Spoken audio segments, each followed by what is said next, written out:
गुरुजी के चरणों में कोटि कोटि प्रणाम। राधे श्याम। गुरुजी, मैं गुरुग्राम गया था कुछ महीने पहले जॉब करने, तो वहाँ मुझे एक ज्योतिष मिले थे। उन्होंने मुझे मेरी कुंडली देख के बोला था कि मेरे इष्ट जी गणेश हैं। और तो मैंने उनसे पूछा नहीं उस वक्त, क्योंकि मैं तो बहुत उससे भी बहुत पहले मैंने आपसे दीक्षा ले लिया है और प्रियाकांत जी मेरे इष्ट बन चुके हैं। तो मैं कंफ्यूज हो गया कि दोनों में से अब मेरे एक्चुअली इष्ट है कौन, मैं किसे पूजूं और किसे अपना भगवान मानूं। तो ज्योतिषी जी से ही पूछ लो।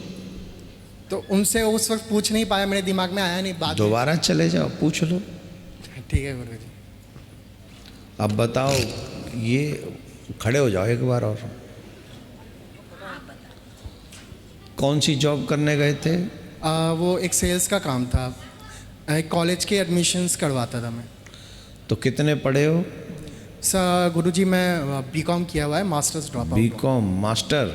मास्टर्स ड्रॉप आउट हूँ मैं। Drop out? हाँ। इंग्लिश मीडियम में पढ़े होगे? जी गुरुजी। ग्रेजुएट इंग्लिश मीडियम से, ठीक हो। सुनो तो रुको, तुम रुको, राष्ट्रपति थोड़ी हो जो तुम ही सब में लेक्चर दोगी। अब इनकी सुनो। अब बताओ, मास्टर ड्रॉप आउट हैं और इंग्लिश मीडियम से हैं। अब इनको ये नहीं पता कि इनके इष्ट कौन है।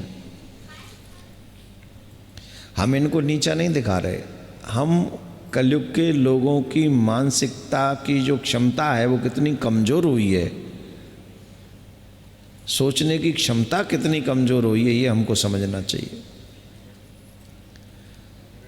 जबकि हजारों बार कहा गया, जिस समय ज्योतिषी तो आपको हजार दिख जाएंगे, पर गुरु मंत्र जिनसे लिया है वो गुरु तो एक ही है कि नहीं? जी गुरु जी।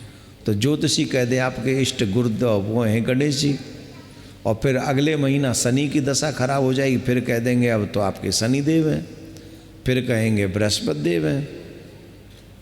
तो उनके तो ग्रह नक्षत्रों के हिसाब से बदलते रहेंगे, और ग्रह नक्षत्र समय के हिसाब से हर महीने उल्टा सीधा कुछ न कुछ होता ही रहेगा।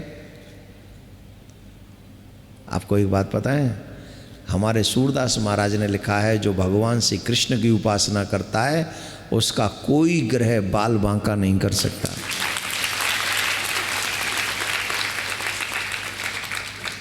बाल बांका नहीं कर सकता।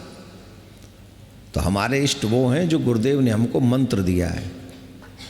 राम जी का मंत्र दिया है तो राम जी इष्ट हैं, कृष्ण जी का मंत्र दिया है तो कृष्ण जी इष्ट हैं, शिव जी का दिया है तो शिव जी इष्ट हैं, गणेश जी का दिया है तो गणेश जी इष्ट है। आपको किन का मंत्र मिला है? हाँ जी। आपको किन का मंत्र मिला है? राधे जी का, प्रियाकांत जी का। प्रियाकांत जी का। तो हमारे इष्ट कौन हुए? प्रियाकांत जी। आँख बंद करके गांठ मार लो, जब तक ये शरीर रहेगा तब तक हमारे इष्ट प्रियाकांत जी ही हैं। तिलक पूरा लगा के आया करो, बैठ जाओ। वो तो मैंने यहीं पे लगवाया था। हाँ, तो घर में नहीं था। तुम्हारी ये कौन है? तुम्हारी ये मेरी माता है। माता जी पूरा तिलक लगा के बैठी हैं। वो खुद लगा लिए, पहले निकल गई, मैं बाद में आया, मेरा लगा ही नहीं। हाँ, तो तुम लेट तक सोते रहो 10-15 बजे तक। मैं गुरुजी बहुत जल्दी उठ जाता हूँ। आप तो फिर तिलक क्यों नहीं लगाया? वो पता नहीं, वो चली गई। मैं इनको बोलता हूँ मुझे चंदन लेके चली गई नहीं है तुम्हारा? मैं इनको बोलता हूँ मुझे तिलक लगा दिया करो, लगाती नहीं है। फिर अरे तेरे हाथ नहीं, अपने हाथ से लगाना सीखो, 2-4 दिन टेढ़ा लगेगा। गुरु भगवान के चरण में कोटि कोटि सहा नमन। हाँ जी। पहले बहुत बिगड़े थे, इंग्लिश मीडियम में पढ़ाए तो हैं लेकिन बिगड़ गए हुए थे। आपके कथा सुन सुन के बहुत संभल गए। अब तो मेरी बात भी सुनने लगे हैं। मेरे घर में मेरे हस्बैंड भी थोड़े थे, जैसे भी थे। अब तो ये भी आए क्या? हाँ, ये आए हुए हैं। तो ये भी बहुत अच्छे हो गए, आपके कथा सुनते हैं। और लड़की तो बहुत अच्छी है, बहुत अच्छी है। वो आपको मानती है, इतना मानती है। अभी दिल्ली में जॉब कर रही है और वृंदावन जाना आना उसका होते रहता है। वो भी दीक्षा ले ली है। इष्ट देव कौन है तुम्हारे? प्रियाकांत जी। ठीक है।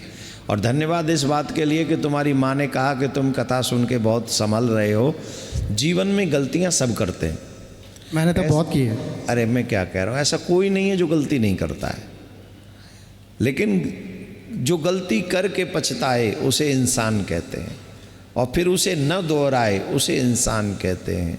किसी के काम जो आए उसे इंसान कहते हैं। तो जीवन में याद रखो, हम किसी के काम आ जाएं। अपने लिए तो कुत्ता भी जी लेता है, कुत्ता भी अपना पेट भरता है, it's not big deal. That call of selfish. What? Selfish. You are not selfish. Thank you गुरु जी। ओके, सो इष्ट को स्मरण करो, परोपकार करो, सुधरने का हर मार्ग चुनते रहो। राधे श्याम। राधे श्याम। गुरुजी कोटि कोटि नमन। राधे श्याम। राधे श्याम।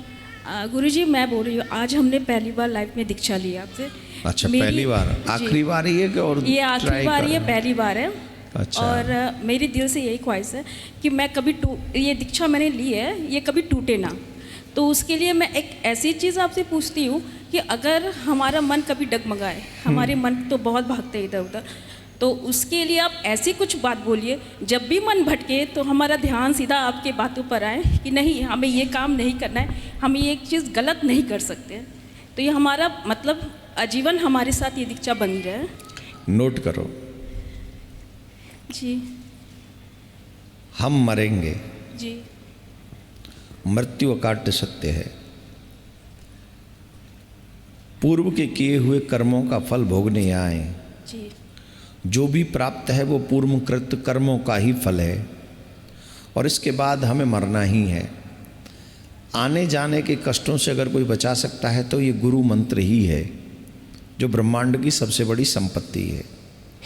अगर इस मंत्र को जाप करेंगे तो हर संकट से हम बच जाएंगे। तो ये संसार के जो नाव है, हमारे जो बहुत से उलझने हमारे जीवन, आध्यात्मिक तो हम बच जाएंगे, लेकिन संसार के ये उलझन वाले जो नाव है उससे कैसे बचेंगे? जिस परमात्मा ने ये संसार बनाया है, जी क्या उस परमात्मा में इतना सामर्थ्य नहीं है कि वो संसार की इस नाव में भी तुम्हारी सहायता कर सके? नहीं गुरुजी, काफ़ी हैं? हिम्मत है। तो अगर उसमें इतनी सामर्थ्य है तो उसी पे विश्वास करने से लाभ होगा। जी जी संसार में और कौन सा ऐसा मनुष्य है जो बड़े बड़े पदों पर भी बैठकर कहे कि मैं पूरे देश के लोगों को बचा लूँगा?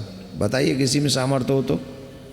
रोज़ एक्सीडेंट हो रहा है, रोज़ ये जहर खा रहे हैं, रोज़ ये हो रहा है, रोज़ वो हो रहा है, लोग रोज़ मर रहे हैं कि नहीं? बचा ले कोई प्रधानमंत्री, राष्ट्रपति?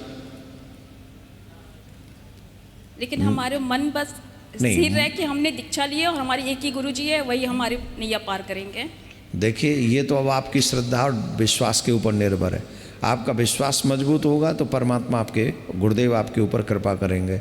और विश्वास अगर कमज़ोर है तो फिर मजबूत करना है विश्वास जी, को। जी, कमज़ोर होगा तो भटक जाओगे, फिर भटकते रहो।